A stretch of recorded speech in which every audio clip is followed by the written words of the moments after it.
김민하 기자 어서 오세요. 안녕하세요. 오늘 첫 번째 항목은요. 장관과 총장의 전격 회동입니다.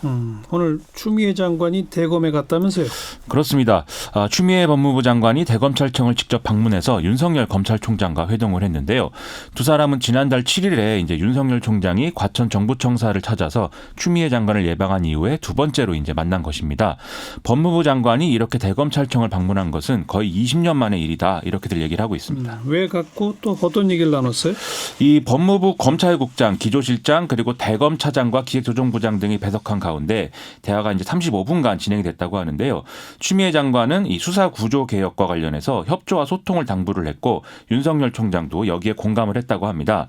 또 오늘 추미애 장관이 대검 방문을 결정하게 된 계기가 서울고검 청사 내에 법무부 대변인실 이 사무실 개소식이 있었기 때문인 건데요. 그래서 이 공간을 마련해줘서 감사하다라는 취지의 메시지도 윤석열 총장에게 전했다고 합니다. 원래는 서울고검 청사 안에는 법무부 대변인실이 없었다는 거죠?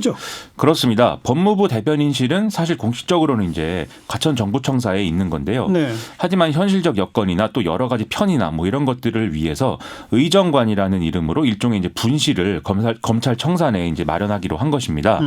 추미애 장관은 취임 당시에 법무부 관련 기사보다 검찰 수사 관련 기사가 더 많이 나온다. 이 점을 언급을 하면서 이 정책 홍보를 강화할 것을 주장하기도 했는데요. 그래서 이런 여러 가지 뭐 취재의 편의나 이런 것들을 고려할 때 이 필요를 인정할 수 있는 대목이 분명히 있는데 또 검찰과 법무부가 사안별로 시각을 달리하고 있는 현실이 반영됐다. 이런 평가도 뭐 부정할 수는 없는 그런 상황인 것 같습니다. 그러니까 서울고검 청사 안에서 검찰 얘기만 일방적으로 기자들한테 가는 거 이걸 조금 방지하기 위해서 법무부 대변인실도 하나 두었다. 그런 해석도 가능하다 이렇게 봐야 되겠습니다. 지금 공소장 비공개 같은 현안에 대해서는 오늘 검찰총장랑 대화에서 얘기가 없었대요? 이 두 사람 간에 밝힌 걸 보면은 이 민감한 현안에 대한 대화는 안 했다라고 지금 얘기를 하고 있는데요. 다만 말씀하신 이제 공소장 비공개에 대해서는 추미애 장관이 대변인실 개소식에서 기자들 만나서 따로 이제 입장을 밝혔습니다. 여러 가지 오해가 있을 수 있다는 것을 알지만 이 형사사건 공개 금지 규정을 만들어 놓고 법무부가 스스로 지키지 않는 것은 있을 수가 없는 일이고 원칙을 이번 말고 다음부터 지키자 뭐 이것도 사실 안 지키자는 것이나 똑같다 이런 얘기였습니다. 근데 뭐 특별한 사유가 없으면 이 국회가 요구하는 자료 제출 거부할 수 없다 이런 지적에 대해서는요? 이 자료 제출 요구에 응할 의무가 있다 이거는 맞지만 그게 어디까지냐에 대한 기준은 법에 이제 정해져 있지 않다 이렇게 설명을 했는데요. 따라서 이 어디까지인지에 대해서는 헌법의 무죄 추정 원칙에 맞게 법무부가 고민을 한 것이고 이에 따라서 이제 자료를 제출했다 이렇게 답변을 했습니다. 즉 국회에 일종의 이제 요약본을 제출을 했기 때문에 법을 위반한 것은 아니다 이런 취지의 얘기였습니다. 그러면서 해외 사례도 얘기가 되고 있잖아요 지금. 그렇습니다. 오늘 뭐 미국의 경우에 법무부 홈페이지에 공소장 전문을 공개한다 이런 보도도 같이 나와서 이것에 대한 이제 이 질문도 이제 나왔는데요. 여기에 대해서는 법무부의 법무실장이 좀 답변을 했습니다. 미국 법무부의 경우에는 재판에서 공소사실 요지가 진술이 된 이후에 홈페이지에 공소장 전문을 첨부한 보도자료를 올리는 경우가 있다라는 건데요. 또 이 공소사실의 요지만 간략하게 올리고 공소장 전문을 첨부하지 않는 경우도 물론 있다라고 설명을 했습니다.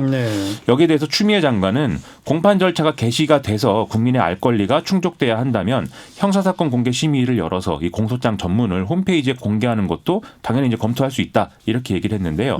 즉 이런 좀 절차적 정의를 다 지켜야 궁극적으로 이제 형사사법의 어떤 정의가 이루어지는 것이라고 본다 이런 얘기인 것이죠. 그래서 즉 이제 재판이 시작이 돼야 공소장 전문 공개를 할 수 있다는 게 원칙이다라는 입장을 계속 밝힌 겁니다. 지금까지는 그냥 기소만 하면 공소장 공개했다면 이제는 재판이 시작된 후에 공개한다. 그런 취지라는 것입니다. 그리고 오늘 법원 인사가 있었죠. 그렇습니다. 이 오늘 이제 대법원이 법관 이제 922명에 대한 전보 등의 어떤 정기 인사를 발표를 했는데요. 이 인사 결과 정경심 교수 동양대 표창장 위조 사건을 맡은 송인권 서울중앙지법 부장판사가 서울 남부지법으로 이동하게 됐다고 해서 이게 상당히 화제였습니다. 이 송인권 부장판사는 2017년 2월부터 만 3년째 서울중앙지법에 근무 중이었기 때문에 교체가 예상됐었다라고들 했는데요.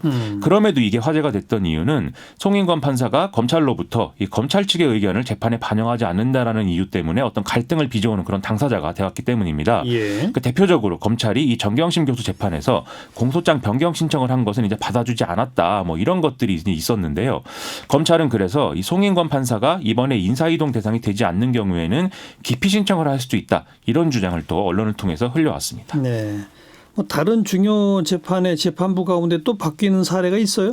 이 조국 전 장관 가족 비리라든지 유재수 전 부산시 경제부시장 감찰 무마 의혹, 그리고 청와대 하명 수사 및 선거 개입 의혹, 이런 것들 재판이 이제 관심사인데, 이 사건의 재판장은 지금 달라지지 않는다, 이렇게 좀 인사에 나와 있습니다. 네. 다만 이제 임종원 전 법원행정처 차장 사건 재판장의 경우에는 원래 이제 인사 이동이 예상이 됐었던 인물인데 이제 자리를 지키는 것으로 결정이 됐다, 이렇게 보도가 나오고 있습니다. 네. 법원의 인사 이동까지 이렇게 정치적 관심이 집중되는 이런 건 참 옛날에는 없었죠? 그렇죠. 이제 그만큼 지금 현 상황이 검찰과 법원, 법무부가 이례적으로 이제 서로 뭐 충돌을 거듭하고 있고, 이것 때문에 이제 혼란이 좀 벌어지고 있는 상황이라는 점을 같이 봐야 이제 되겠는데요. 예. 이게 좀 바람직한 변화를 위한 어떤 진통이다, 이런 것이면 우리가 또 감당해야 되고 또 감당할 수 있는 게 사실입니다. 그런데 또 지금 상황이 계속 우려가 나오고 있지만 어떤 정파적인 해석이나 그런 시선으로부터 또 자유롭지 않을 수밖에 없는 상태인 것도 사실인 거거든요. 그래서 이런 때일수록 각자가 원칙을 지키면서 자기 명분을 잃지 않는 이런 좀 일관된 행보를 해야 이 보는 사람들의 어떤 그런 시선들도 불식시킬 수 있는 것이기 때문에 각자의 각별한 노력들이 지금은 필요한 상황인 것 같습니다. 네. 자, 시사위기 두 번째 항목은 종로에서 뺨 맞고 한강에 가서 눈을 긴다입니다. 무슨 얘기예요? 황교안 자유한국당 대표의 총선 출마 문제 계속 화제인데요. 예. 특히 종로에 나가느냐 마느냐가 연예 관심사 아니겠습니까? 그래서 오늘 경향신문에 자유한국당 공천관리위 부위원장을 맡고 있는 이석연 전 법제처장의 전화 인터뷰 기사가 실렸는데요.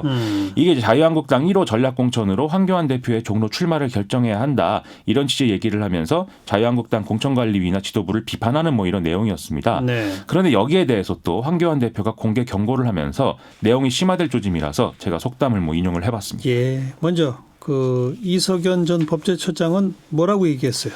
이 황교안 대표가 종로에 출마를 하는 게 보수의 승리를 위한 전공법이라고 자기는 생각을 하는데, 공관위 회의에서는 불출마나 또는 이제 종로 이외의 다른 험지에 출마해야 된다, 이런 얘기가 계속 나오고 있다는 것입니다. 그래서 여기에 대해서 상당한 불만을 토로했고, 공관위 회의는 황교안 일병 구하기 회의인 거 아니냐, 이런 얘기까지도 내부에서는 나온다라는 거거든요. 네. 그러면서 이 황교안 대표의 종로 출마를 결정하지 않는 것은 오히려 보수가 일어설 수 있는 기회를 막는 것이다라고까지 이석연 전 법제처장은 주장을 했습니다. 그건 이제 그분의 주장이고, 종로에 나가면 안 된다는 측의 논리는 뭐죠? 이석연 전 법제처장의 주장을 보면은 공관위 내부에서 이제 그런 주장을 하는 사람들은 이렇게 얘기를 하고 있다는 거죠. 황교안 대표가 종로에 출마할 경우에 여당이 만든 이런 프레임에 말려서 질질 끌려다닐 수가 있고, 그러면 이제 전체 선거판에 부정적 영향을 줄 수 있다, 이런 얘기를 하는 건데요.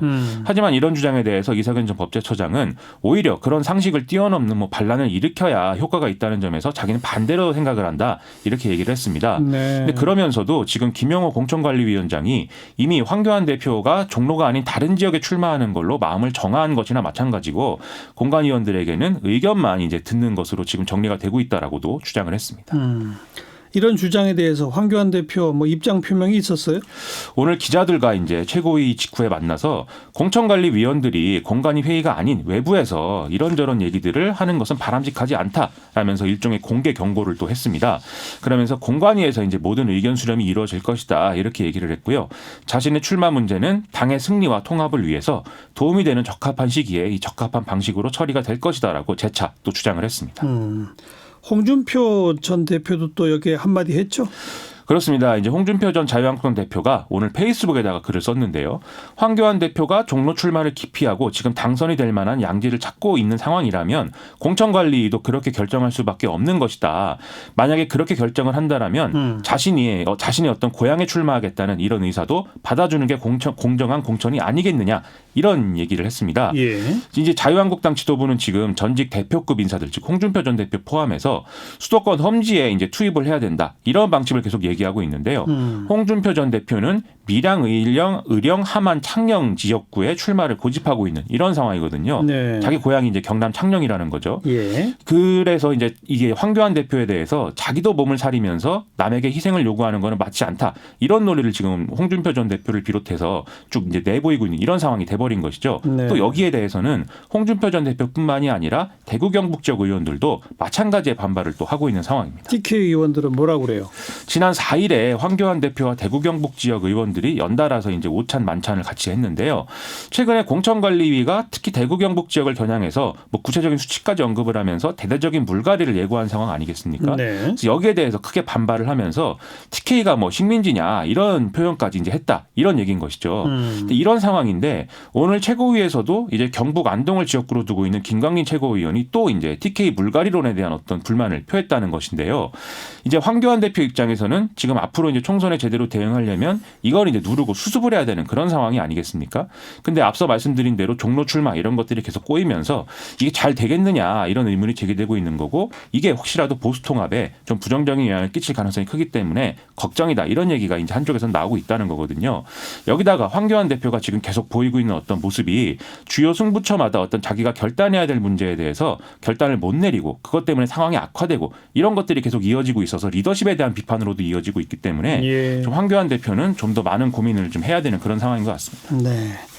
공천이 가까워지면 질수록 또 구체화되면 될수록 잡음은 더 터져 나올 수밖에 없는 거예요. 그리고 이게 황교안 대표의 일종의 뭐 검증 과정이기도 하겠죠. 네, 김민아 기자 수고하셨어요. 고맙습니다.